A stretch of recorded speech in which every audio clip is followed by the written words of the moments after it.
네, 오늘 느헤미야 8번째 시간이 되었습니다. 우리 오늘 느헤미야 7장 말씀인데 1절부터 6절까지 같이 교도하고 오늘 7장 말씀은 73절까지 있어요. 오늘 73절까지 제가 다 그 영적 교훈을 나눌 수는 없지만 오늘 전체적인 이 말씀을 가지고 여러분들 집에 가서 쭉 한번 보실 때 이해될 수 있도록 같이 은혜를 나누고자 합니다. 우리 1절부터 6절 교도하겠습니다. 예루살렘 성벽의 재건이 완공되자 나는 사방의 출입구에 문짝을 모두 달고 나서 문지기들을 세워 놓았다. 그런 후에 성가대원들과 레위 사람들도 임명했다. 하나니와 성체 지휘관 하나냐에게 예루살렘 경비 책임을 맡겼다. 하나냐는 사람됨이 진실할 뿐더러 남다르게 하나님을 경외하는 사람이었기 때문이다. 나는 그들 두 사람에게 지시했다. 해가 높이 떴을 때야 예루살렘 성문을 열고 문지기들에게 번갈아 근무를 시키되 문지기들이 근무를 서고 있는 동안에는 성문을 굳게 닫고 빗장을 질러 놓게 하시오. 또한 예루살렘 성읍의 주민들에게는 보초를 서게 하여 일부는 지정된 초소에서 경비를 서게 하고 일부는 자기 집 가까이에서 경비를 서게 하시오. 당시 예루살렘 성읍은 아주 크고 넓었지만 그 성읍에 있는 주민들은 얼마 되지 않았고 또한 제대로 지은 집들도 얼마 없는 상태였다. 이때 하나님께서는 나의 마음을 감동시켜 유지들과 관리들과 백성들을 불러 모아 각 가족별로 인구를 조사하게 하셨다. 마침 나는 바벨론 땅에 포로로 잡혀갔다가 1차로 고향 땅에 돌아온 사람들의 가족별 등록 명부를 발견했는데 그 책에는 이런 내용들이 기록되어 있었다. 바벨로니아 왕 느부갓네살이 유다 지방에서 포로로 사로잡아 끌고 간 사람들 가운데서 예루살렘과 유다 땅으로 돌아 저마다 자기 고향 마을로 돌아간 사람들의 명단입니다. 네. 벌써 우리가 느헤미야서 1장부터 이제 7장까지 왔는데 오늘 7장이 어떻게 시작되고 있죠? 여러분? 7장에 보면 예레미야 성벽이 재건이 어떻게 됐다 그러죠? 완공되자라고 이렇게 기록되어 있습니다. 자, 우리 금찬이 시작되고 매주 빠지지 않고 나온 이 교우들은 아마 이 성벽 재건이 완공되자라는 이 짧은 구절을 묵상할 때 여러분들은 아마 1장부터 6장까지 오는 많은 것들이 스쳐갈 거예요. 하나님의 은혜로 아닥사스다 왕에게 느헤미야가 얘기를 하고 또 그 하나니가 황폐해졌던 예루살렘 소식을 가져왔을 때 4개월 동안 금식하고 기도하고 뭐 그런 여러 가지 과정들, 그런 하나님의 은혜가 있었고 또 느헤미야의 책임감도 느껴질 거예요. 그리고 백성들의 고된 헌신, 또 공동체 내부에 있던 부자와 가난자가 여러 가지 분열들을 수습하는 일도 있었고 또 외부 대적되던 산발랏로부터 오는 온갖 난관들 또 어려움들을 능히 이겨내는 그런 여러 가지 긴 이 스토리들이 이 짧은 구절 안에 들어 있습니다. 여러분, 우리가 하나님 말씀을 묵상하다 보면 우리가 믿음 생활을 오래 하고 하나님 말씀을 깊이 묵상하고 늘 그런 삶이 이렇게 생활하다 보면 어떤 한 구절에 깊이 들어갈 때가 있어요. 그러니까 우리가 한 말씀을 읽을 때에도 그 구절을 가지고 성경 66권을 구속사로 쭉 꿰뚫면서 볼 때도 있고 또 어느 날은 성경 전체 66권을 한 구절 안에 담을 수도 있는 거예요. 그러니까 우리가 믿음이 깊어진다는 것은 내가 이 말씀 한 구절을 읽을 때 이 구절 안에 담겨진 깊은 의미들이 있어야 된다는 거예요. 자, 지난주에 성벽이 다 완공되었습니다라고 얘기하면 이제 끝났구나. 느헤미야가 그토록 재건하고 했던 이 성벽들이 다 재건되고 이제 드디어라는 생각이 드셨을 거예요. 근데 성벽이 재건되었으니까 끝난 걸까요? 끝난 걸까요? 느헤미야가 총 몇 장으로 되어 있죠? 13장으로 되어 있습니다. 그러면 7장은 딱 중간이 온 거예요. 이제 1장부터 6장, 8장부터 14장까지 딱 중간입니다. 이제 반환점을 온 거예요, 여러분들이. 그리고 이제 7장부터는 느헤미야서의 제 2막입니다. 자, 그 2막이 어떻게 시작되는지 한번 볼게요. 이 신앙생활의 여정을 보면 우리가 하나님의 말씀에 믿음으로 응답할 때가 있어요. 그러면 하나님 말씀에 응답할 때 우리가 하나님의 백성으로서 칭함을 받습니다. 그 구원 사건이에요. 신학적으로는 칭이라고 하는데 이건 하나님 편에서 하신 일들입니다. 이 칭의 사건은 아주 순식간에 번개처럼 일어난 일들이에요. 그리고 난 뒤 우리는 하나님 백성으로서의 삶이 시작되는 겁니다. 그래서 우리는 구원 이후의 삶이라고 말을 합니다. 그리고 우리는 이제 성화의 삶을 살아가는 거예요. 거룩한 백성으로. 그래서 이 구원 이후의 삶은 더 구체적이 돼야 되고 경험적이어야 되고 지속적이 되는 거예요. 자, 이 성벽을 재건했어요. 이 건물을 세웠습니다. 건물 세우는 게 필요합니다. 근데 성벽을 재건한 이유가 무엇입니까? 이 성벽 안에 채워질 거룩한 백성들이잖아요. 우리가 교회 건물을 화려하게 짓습니다. 교회 건물도 필요하죠. 교회 건물이 없으면 예배할 수가 없잖아요. 교회 건물은 당연히 필요한 거예요. 그러나 교회의 건물보다 더 중요한 건 오늘 이곳에 있는 여러분들이라는 거예요. 내 삶이 하나님의 구원받은 백성으로서 거룩하게 삶을 살아가는 건 더 중요한 거예요. 자, 이제 느헤미야가 52일 동안에 하나님의 성벽을 완공한 건 기가 막힌 일입니다. 대단한 일이에요. 이거는 있을 수 없는 하나님의 은혜입니다. 그런데 이 은혜를 겪고 난 뒤 이제는 느헤미야가 오늘 말씀해 보니까 이때 하나님께서는 나의 마음을 감동시켜라고 성경에 5절에 기록되고 있어요. 하나님의 마음에 감동되어서. 이 말은 느헤미야가 기도의 사람이었잖아요. 그러니까 기도의 사람에겐 감동이 있는 거예요.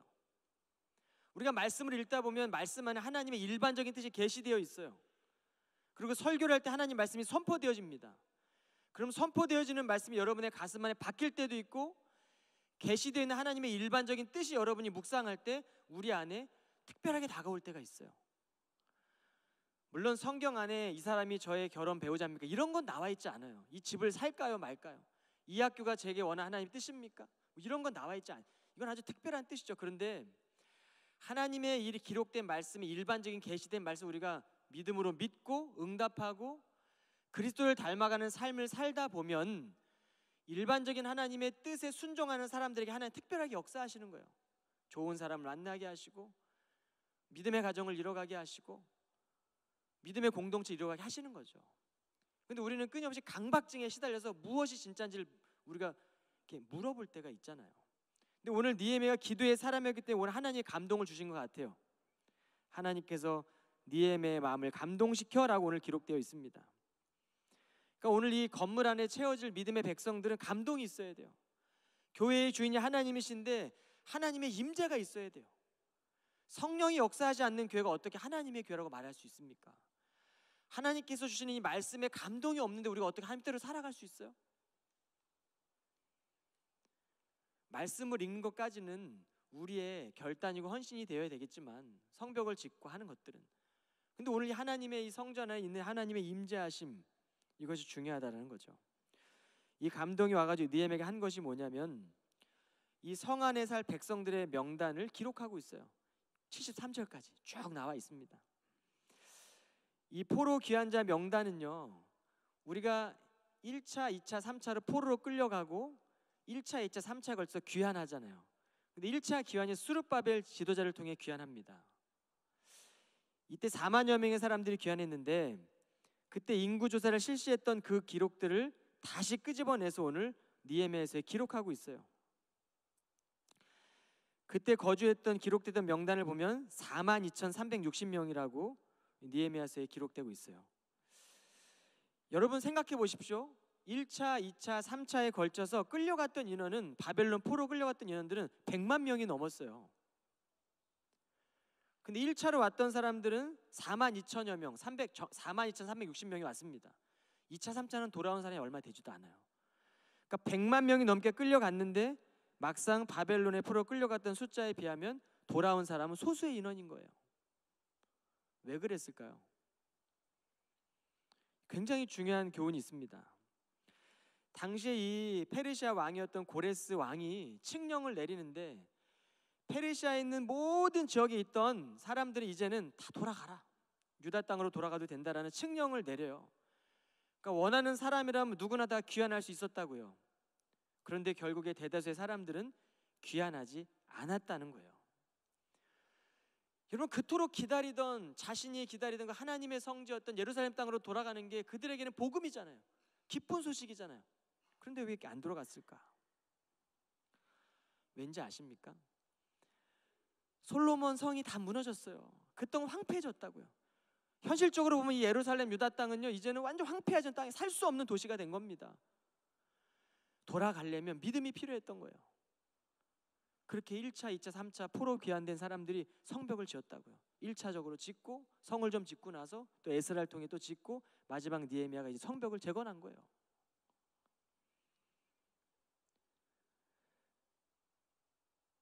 여러분, 그때 돌아왔던 사람들이 무너져 있는 성벽, 이 성을 재건하려고 노력은 했지만 예루살렘 일대 흩어져 살고 있었다고요. 그래서 하나님은 1차에 돌아왔던 이 42,360명의 사람들을 그 명단을 보고 이제 그들이 돌아오게 채워야 되잖아요. 거룩한 백성들, 예루살렘 성 안에. 여러분, 느헤미야가 지었던 성벽은 성경에 보니까 광대했어요. 그런데 성 안에 살 주민들이 얼마 되지 않았다라고 성경 기록하고 있습니다. 4절 말씀입니다. 당시 예루살렘 성은 아주 크고 넓었지만 그 성읍에 살고 있는 주민들은 얼마 되지 않았고 또한 제대로 지은 집들도 얼마 없는 상태였다. 그러니까 성 안에 살 수 있는 이런 집들이 지어져야 되는데 성과 성벽은 아름답게 지었지만 그 안에 거주할 백성들이 없는 겁니다. 교회 건물은 엄청 화려하고 큰데 막상 교회 안에 들어가니까 하나님의 사람들이 없는 거예요. 기도하는 사람들이 없고 예배하는 사람들이 없는 겁니다. 자리는 텅텅 비어 있는 겁니다.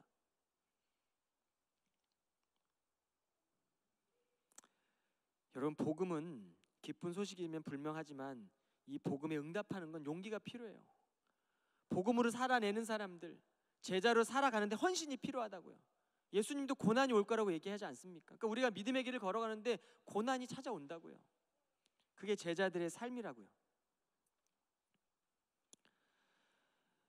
이런 복음은 지금도 온 세상에 들려지고 있어요. 아니, 지금도 제가 선포하고 있잖아요. 근데 복음이 선포된다고 다 듣지 않는다고요. 마음에 다 심겨지지가 않는다고요. 마음밭이 복음이 드러나는데 가시밭, 돌짝밭, 옥토밭처럼 우리 마음의 상태가 드러나서 마음이 온전히 심겨지지 않는다는 걸 우리가 기억해야 돼요. 기쁜 소식임에도 불구하고 우리는 늘 현실의 유익을 따라가게 되고 세상의 만족과 기쁨을 따라간다고요. 내 감정에 좋은 게 좋은 거잖아요. 근데 제자의 삶은 내 감정에 옳고 그름도 내 감정이 좋고 나쁜 것이 아니라 하나님의 뜻이라면 순종하는 게 제자의 삶이라고요. 그게 바로 오늘 느헤미야가 인구조사했던 이유예요. 이 내 백성 공동체의 정체성을 확인하게 하시기 위해서 하나님은 감동을 하셨고 오늘 느헤미야를 통해서 기록하게 하시는 겁니다. 오늘날처럼 미디어가 발달돼서 쉽게 복음을 들을 수 있는 시대가 언제였습니까? 누구나 복음을 들을 수 있는 세상을 살아가고 있지만 우리는 여전히 말씀을 듣고 있어도 옛 본성대로만 살아간다면 성벽 재건의 의미는 없는 겁니다.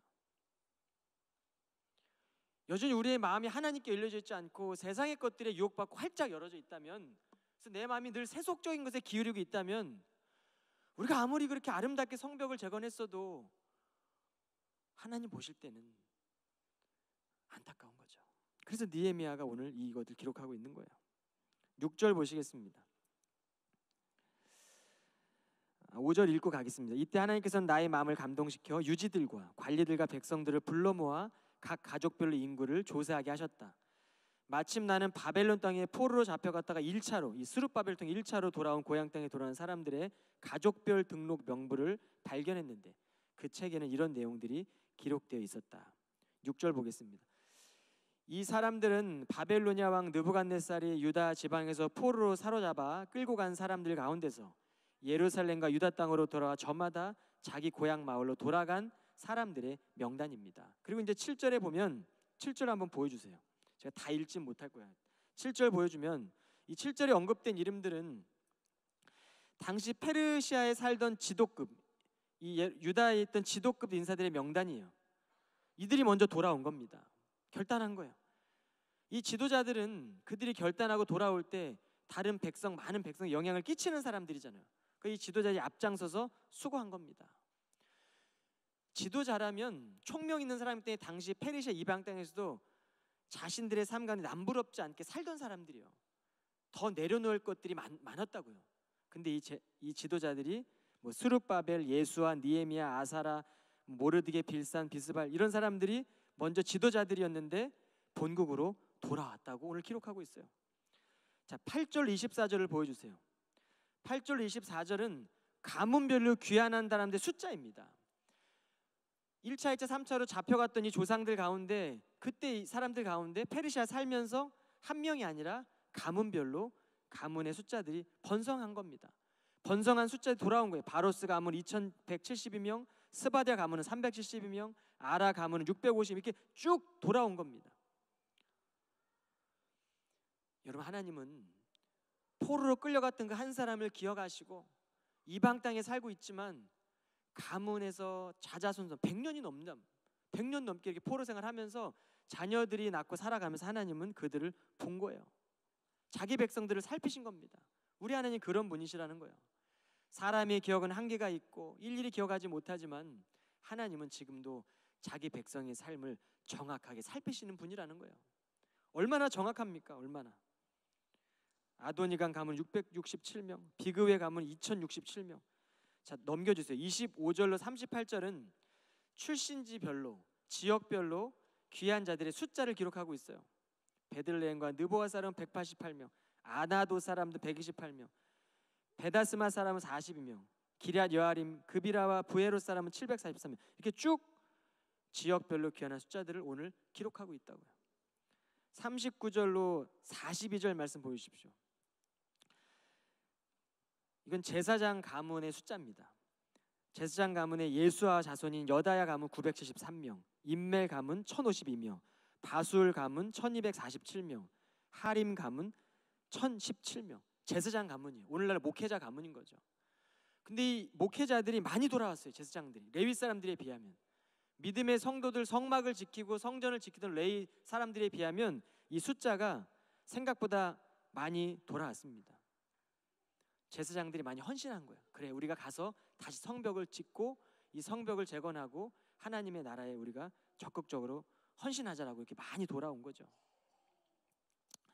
근데 오늘날 우리가 살아가는 시대는 어떻습니까? 지금 전 세계 신학교, 목회자로서 헌신하는 신학교들이 다 미달이에요. 미국도 미달이고 한국도 미달이고 교파별로 다 미달입니다. 왜 그렇습니까? 교회가 어려워진 거예요. 신학교를 졸업해도 현실적으로 막막한 겁니다. 갈 교회도 없고 교회도 어렵고 하나님 백성들이 없다 보니까 당연히 직장이 없으니까 직장 헌신하는 사람이 줄어들 수밖에 없겠죠. 학교에서 학생들이 줄어들면 그 과가 폐쇄되잖아요. 폐쇄될 위기에 있는 거예요. 지금 신학교들이. 목회자를 양성해야 될 신학교들이 폐쇄될 위기에 있는 게 우리가 지금 살아가는 시대입니다. 그러니까 이러한 시대의 신학교들을 공부하는 신학생들은 진짜 하나님의 사람들이 될 것 같아요. 저는. 그렇죠? 이렇게 미달되는 그 학문을 선택해서 자신의 인생을 드리고 헌신하는 신학생들이 있다면 하나님은 그 사람들의 삶을 지켜보실 거예요. 그 열망을 보실 겁니다. 내가 하나님을 사랑하기 때문에 하나님을 찾지 않는 이 세상과 이 시대 가운데 내가 내 것을 누리기보다는 하나님을 위해 내가 고난받는 주의 종이 되겠으며라고 결단하고 들어가는 사람들이 그런 사람들이잖아요. 교회가 잘 되던 시절, 1960, 70년대 교회가 부흥하던 시대, 오늘날 미국 땅도 여러분 매거진 스트릿 가보면 당시에 그 교당, 교파마다 메인 철치들이 세워져 있잖아요. 침례교, 그리스 동방정교회, UCC 교단이었죠. 우리 교단은 뭐 오순절, 펜타코스트. 이게 지금 우리 매거진 스트릿 보면 당시 이 매거진 거리에 예배할 사람들이 차고 넘쳐서 교회 앞에 들어갈 수가 없었어요. 그래서 그들이 지금 이 매거진 스트릿에 가득 차서 예배를 드렸다고요. 그리고 이 세워진 교회들은 교단마다 밀려나는 예배자들을 감당할 수 세워진 교회들이에요. 근데 지금 미국 땅에 있는 교회들 가운데 박물관으로 유럽은 이미 박물관으로 바뀌었어요. 술집이 됐습니다. 교회들이. 왜 그렇죠? 교회에 하나님 백성들이 없기 때문에 그런 겁니다. 미국 땅도 마찬가지예요. 지금 신학교가 빈다는 얘기는 교회마다 하나님 백성들이 줄어들고 있다는 얘기고, 그 얘기는 결국에 물론 하나님은 그럼에도 불구하고 하실 일이 있겠지만 현실을 누가 객관적으로 볼 때에 이런 부분들이 타당하다는 거예요. 근데 믿음의 사람들은 현실을 바라보는 것이 아니라 믿음의 눈을 열고 그럼에도 불구하고 내가 하나님의 사람으로 살아가겠다라고 선택한 사람들 중 하나님은 하나님의 일을 행하시겠다고요. 그런 사람들이 돌아온 거예요. 유다 땅으로. 그 결단하고 자기 건 내려놓고 페르시아에서 그래도 그나마 잘 갖추고 있던 것들 내려놓고 온 사람들을 지금 기록하고 있는 거예요. 하나님이 생명체에 기록하고 있다고요. 오늘날도 아무리 고난이 오고 힘들어도 때로는 내가 부족한 삶을 살아도 여러분 결단하고 걸어갈 때 하나님 생명책 여러분을 기록하고 있다고요. 그거 지워지지 않는 겁니다. 하나님이 기록한 생명책에 기록된 건 지워지지 않아요. 우리가 그 희망을 바라보고 걸어가는 거잖아요. 주께서 가까이 오심을 우리가 바라보고 걸어가는 거잖아요. 그날 그때 진짜 승리하는 사람이 정말 승리한 거잖아요. 그날을 향해 가는 거잖아요. 그래서 우리는 참는 거고, 그래서 우리는 말씀에 순종하는 거고, 주님 말씀 앞에 내 뜻을 굴복하는 거 아니겠습니까? 침묵할 때 침묵하고. 여러분, 모세를 하나님이 지도자로 세울 때 모세는 말을 잘하는 사람이 아니었다고요. 목회자는 말을 잘하는 사람이 아니라고요. 하나님, 저는 말을 못해서 지도자가 될 수 없습니다. 괜찮다 모세야, 내가 너에게 말 잘하는 아론을 붙여줄게. 나는 너를 사랑해. 너를 통해 민족을 구원할 거야. 이게 하나님의 방법이었어요. 이게 하나님이 찾는 사람들의 자세라고요. 그러니까 여러분 부족해도 괜찮아요. 여러분 마음이 신실하고 정직하면 하나님이 그 일을 통해, 여러분을 통해 하나님이 행하신 일들이 있다는 겁니다. 이제 43절로 45절은 레위인들의 가문별 숫자를 말하고 있어요. 당시에 포로 귀환한 레위인들이 너무 없었습니다. 보면 레위 사람들 예수와 감무엘 자손이 호디아 가문 74명, 성전에 노래하는 사람으로 아삽 가문 148명, 성전 문지기들 중에 이런 여러 가문들 138명. 턱도 없는 부족한 숫자라고요. 많은 레위 사람들이 정착하고 그냥 페르시아에 살고 있던 겁니다.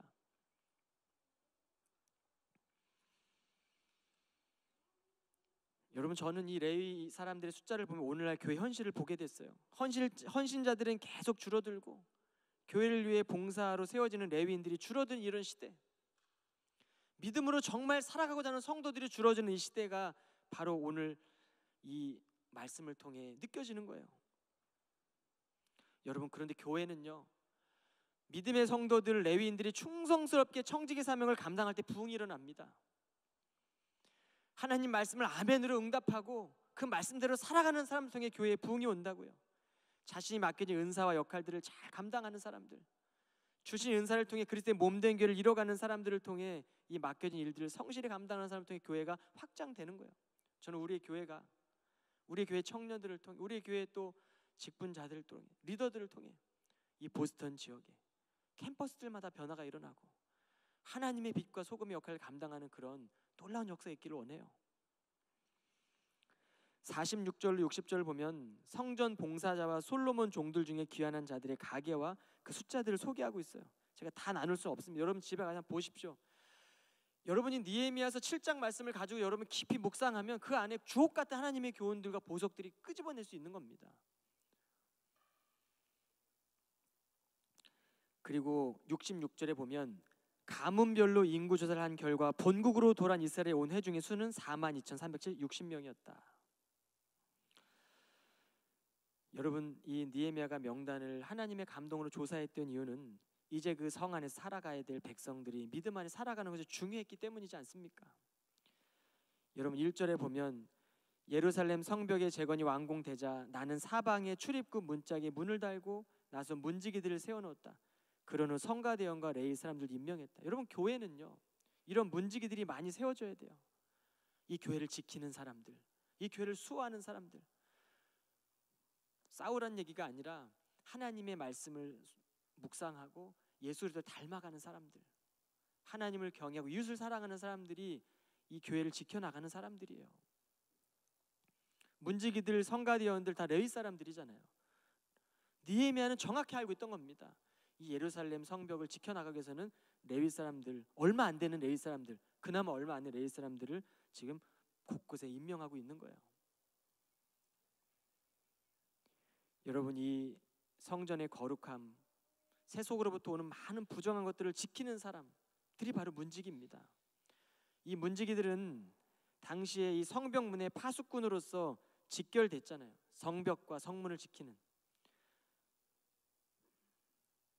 근데 우리가 종교적으로 볼 때는 예배를 돕고 우리의 교회 가운데 이 믿음의 성도들, 여러분 오늘날 교회 안에, 교회는 회사가 아니기 때문에 군림하고 또 이 교회를 지키기 위해서 지배하고 내 뜻을 관철하기 위해서 막 그렇게 꾸려가는 그런 헤드십들이 세워지는 게 아니라 헬퍼십들, 돕는 사람들, 하나님 말씀에 순종함으로 내가 정말 내 뜻을 내려놓고 이 교회를 이끌어가고 세워가는 사람들을, 이런 문지기들이 필요한 거예요. 성가대원들 필요한 겁니다. 레위 사람들이기 때문에 그래요. 여러분, 우리가 신앙생활 하다가 섭섭한 마음이 들어오고 불평이 내 입에 들어오기도 하고, 그럴 때마다 여러분 찬양하면 그런 마음이 사라지잖아요. 그러니까 우리가 섭섭한 마음, 불평, 불만들과 찬양의 마음, 감사하는 마음은 조화로울 수가 없는 겁니다. 그러니까 교회 안에 이 성가대를 세운 건 느헤미야는 정확히 알고 있는 겁니다. 이 찬양을 통해 이 성 안에 하나님의 임재가 있어야 되겠다. 여러분 3절에 보면 성문을 굳게 닫고 빗장을 질러놓게 하시오. 왜 그랬을까요? 왜 성문을 굳게 닫았을까? 물론 그 당시에 성벽은 세워졌지만 이 성 안에 사람들이 부족했기 때문에 외적의 침입도 들어올 수 있었고 이방 이 민족들의 침입이 있었겠죠. 그런데 느헤미야는 이스라엘 공동체의 거룩성을 지키기 위한 차원에서 이 문지기들을 세웠던 거예요. 하나님의 은혜를 귀히 여기기 위해서. 오늘도 이렇게 말씀을 듣고 은혜를 받으면 은혜가 사라지게 하는 것들을 만나요. 꼭 제가 어릴 때 중학교 1학년 때 세례 받았거든요. 세례를 받고 제가 얼마나 기뻤는지 몰라요. 내가 하나님 백성이 됐구나. 그리고 교회분 나가서 중3 형하고 싸웠어요. 은혜를 쏟아뜨렸다고. 제가 그게 사단이 방해하는 거잖아요. 우리가 말씀 듣고 나서 청년부 수련회나 이런 데 가서 은혜 받고 나면 꼭 집에 돌아오면 회방하는 게 있잖아요. 집에 오면서부터, 아니 수련회장을 나오면서부터. 그러니까 우리가 이 은혜를 잘 지키고 문을 닫아야 돼요. 빗장을 걸어야 된다고요. 내 마음 잘 지켜야 되겠다. 하나님의 은혜를 가볍게 여기면 안 되겠다. 하나님 말씀을 내 마음에 새기고 심고 묵상하고 또 묵상해야 되겠다. 소가 여물 묵상하는 것처럼. 소는 이렇게 여물을 묵상하면서 저장하잖아요. 그래서 또 씹고 또 저장하고 또 씹고 또 저장하고. 하나님의 사람들 말씀을 묵상하고 마음에 새기고 또 묵상하고 마음에 새기고, 이게 계속 반복돼야 돼. 그래 은혜가 새어나가지 않는 겁니다. 정말 여러분이 하나님께서 허락하신 은혜가 값비싼 거라고 여긴다면 하나님 말씀을 귀히 여기세요. 그리고 말씀이 선포되는 것을 들으세요. 그리고 마음에 새기십시오. 그리고 귀하게 여기세요. 이게 빗장을 거는 겁니다. 때로는 관계 속에서 불편함이 찾아올 때, 때로는 문제를 만나 낙심될 때, 여러 가지 우리의 삶을 위협하는 모든 문제 가운데 은혜를 소진하는 것이 아니라, 하나님의 은혜를 빼앗기는 것이 아니라 늘 하나님을 찬양하고 감사하고 그 즐거움을 회복해야 돼요. 그렇지 않으면 우리는 끊임없이 우리 마음의 본성이 올라온 거예요. 우리 본성이, 여러 가지 죄악의 본성들. 그래서 바울은 에베소 5장 19절에 보면 시와 찬송과 신령한 노래들로 서로 화답하며 너희의 마음으로 주께 노래하며 찬송하며. 어떠한 환경에 처하더라도 하나님의 믿음의 백성들은 찬양과 기쁨이 넘치는 삶을 살아가십시오. 찬양하세요. 감사하세요. 장미도 감사하고 장미에 있는 가시도 감사하고 부요해도 감사하고 가난해도 감사하고 성공해도 감사하고 때로는 실패의 순간을 맞이할 때도 감사하고. 그러면 우리가 하나님의 은혜를 지켜나갈 수 있는 겁니다. 여러분 느헤미야가 얼마나 잘 알았을까요? 50일 동안 성벽을 재건하며 인간의 습성, 인간의 본성, 지도자의 자리에서 얼마나 그런 것들을 많이 받겠습니까? 그럼에도 불구하고 하나님을 경외함으로, 그가 기도의 사람으로 리더십을 발휘해서 성벽을 재건할 때에는 어떻게 해야, 어떤 사람을 이 지도자로 세워야 하나님의 교회가 세워갈 수 있는 걸 너무나 잘 알고 있었을 겁니다. 그래서 느헤미야는 지도자를 세우는 원칙 딱 두 가지를 갖고 있습니다. 그게 바로 2절 말씀이에요. 첫째는 진실함이고 둘째는 하나님을 경외하는 겁니다. 이 진실하다는 것 에메트라는 히브리어인데, 여러분 이 단어는 성도들이 꼭 알아야 될 단어입니다. 여러분 이 에메트라는 단어는요, 우리가 잘 아는 아멘이라는 히브리어의 원형이에요. 그러니까 우리가 말씀이, 우리가 묵상하면서 아멘으로 우리가 신실하고 성실하게 응답할 때 우리는 지도자가 될 수 있는 겁니다. 교회 리더는 말이 많은 사람이 아니라 하나님 말씀에 내 생명을 드리는 사람, 하나님 그런 지도자를 찾으신다고요.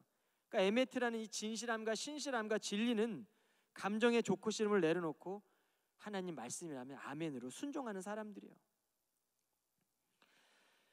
예수 예수라는 찬양 가사에 보면 주님을 사랑하는 그 기쁨을, 주님을 사랑하는 그 즐거움을 빼앗기지 않게 하소서. 주님을 사랑하는 그 기쁨을, 그 즐거움을 빼앗기지 않게 하소서. 이게 바로 에메트예요. 신실함. 여러분, 오늘 느헤미야가 하나니를 성벽의 총 책임자로 세웠어요. 총 지도자로 세웠습니다. 지어짓고 난 뒤에는 예루살렘 성벽을 다 짓고 난 뒤에 지도자를 첫 번째 하나니를 아우였거든요.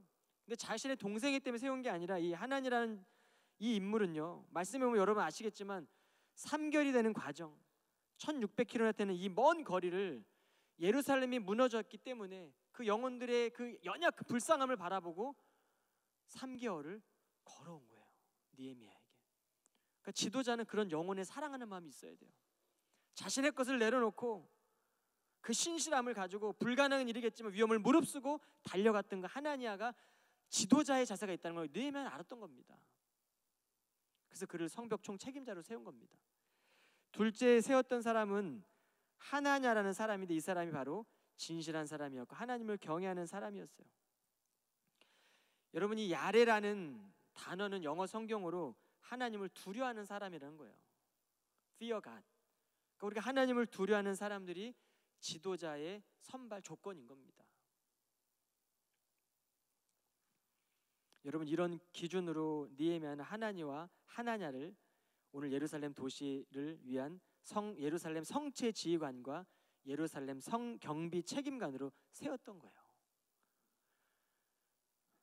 이름도 몰랐더니 하나냐가 경외함으로 신실함으로 살아내는 하나님이 보셨고 느헤미야의 눈에 보였고 그 하나냐를 이 성벽을 지어주고 난 뒤에 총 경비 책임관으로 등극시킨 거예요. 등용시킨 겁니다. 여러분, 교회는요, 우리 안에 하나님을 경외하는 사람들, 신실한 사람들, 하나님 말씀에 아멘으로 그 진리의 말씀에 자신의 생을 드리는 사람들을 통해 교회는 부흥하게 되어 있는 거예요. 3절과 4절에 보면 나는 그들 두 사람에게 지시했다. 해가 높이 떴을 때 예루살렘 성문을 열고 문지기들에게 번갈아 근무를 시키되 문지기들이 근무를 서고 있는 동안에도 성문을 굳게 닫고 빗장을 질러놓게 하시오. 또한 예루살렘 성읍의 주민들에게도 보초를 서게 하고 일부는 지정된 초소에서 경비를 서게 하고 일부는 자기 집 가까이서 경비를 서게 하시오. 당시 예루살렘 성읍은 아주 크고 넓었지만 그 성읍에 살고 있는 주민들은 얼마 되지 않았고 또한 제대로 지은 집들도 얼마 없는 상태였다. 여러분, 고대 근동에는요, 해가 뜨면 성문을 열었어요. 근데 오늘 느헤미야는 해가 중천에 높이 뜨기 전까지도 문을 열지 못하게 합니다. 그리고 해가 지기 전에 문을 닫게 한 거예요. 그러고 나서 번갈아 가면서 근무자를 세워서 경계 근무를 서게 합니다. 여러분, 신앙인들은요 늘 깨어 있어야 돼요. 하나님 말씀에 늘 깨어 있어야 되고, 왜냐하면 이 주변의 적들, 우리의 신앙을 위협하고 하나님 은혜를 빼앗아 가려고 하는 영적 권세 잡은 자들이 끊임없이 우리를 노리고 있다고요. 약탈하기 위해서 호시탐탐 그 길을 노리고 있기 때문에 우리는 깨어 기도해야 되는 겁니다. 깨어 예배해야 되는 거예요. 가장 어리석은 사람은 오늘 해야 될 일 내일을 미루는 사람들이죠. 오늘 깨어있지 않고 내일 깨어나면 되겠지. 그렇게 내일 가다 보면 주님 오시는 날까지 우리는 깨어지지 못합니다. 지금 이 순간 깨어야 돼요. 그래서 성경은 보라 지금이 은혜 받을 만한 때요 지금이 구원의 날이도다라고 말씀하는 겁니다. 여러분, 이 자세로 우리는 하루하루 살아가는 거예요. 물론 우리가 힘들 때도 오죠. 그러나 그런 자세를 가지고 구원 이후의 삶을 살아간다고요. 우리는 믿음 생활에 방심해서도 안 되고 자만에 빠져서도 안 돼요. 이것은 믿음 생활에 자만하거나 방심하는 건 마귀에게 우리의 믿음의 문을 활짝 열어주는 겁니다. 은혜 가져가라고, 하나님 말씀 다 약탈해 가라고 열어놓는 거나 동일한 거야. 문 열어놓고 그럼 도둑들이 와서 가져가지 않겠어요? 우리 집에 이거 지금 1kg짜리 다이아 있으니까 문 열어놓고 가져가라고 얘기하는 똑같은 거예요. 동물의 왕국에 보면 사자나 표범들이 풀 속에 숨어 있다가 누구를 이렇게 움직임을 노려보다가 잡아먹습니까? 방심하고 있는 사람, 방심하고 있는 그 동물들 끝에서 방심하다가 늦게 가는 사람들 다 잡아먹히는 거잖아요. 그러니까 여러분, 하나님 말씀, 느헤미야는 성을 완성하고 나서도 긴장을 늦추지 않도록 백성들에게 이렇게 점검하는 겁니다. 스스로를 지켜야 된다. 이 성을 우리가 지켜내야 된다. 여러분, 믿음의 사람들도 본성 그대로 방치하면요, 우리는 여지없이 우리의 뜻대로 본성대로 살아가는 쪽을 택하게 돼요. 그래서 우리는 매일 말씀을 묵상하고 마음에 새기고 이 진리의 말씀이 우리를 인도해 주도록 붙들고 살아가는 거예요. 성경책이 없어지는 때가 오더라도 내가 그동안 묵상하고 읽었던 말씀이 내 마음에 있다면 그 말씀이 우리를 살리는 거라고요. 손때 묻은 말씀의 밑줄 그은 그 하나님의 말씀의 구절구절들이 여러분의 인생의 방향이 되고 여러분의 인생의 등대가 되고 빛이 된다고. 이게 하나님의 말씀이라고요. 몇 구절이나 여러분의 마음의 가슴에 담겨져 있습니까? 매일 말씀 묵상하십시오. 매일 새벽마다 나와서 오늘의 양식을 묵상하세요. 하나님 진리를 구하세요. 보화를 캐내십시오. 물론 피곤하면 못 나와도 괜찮아요.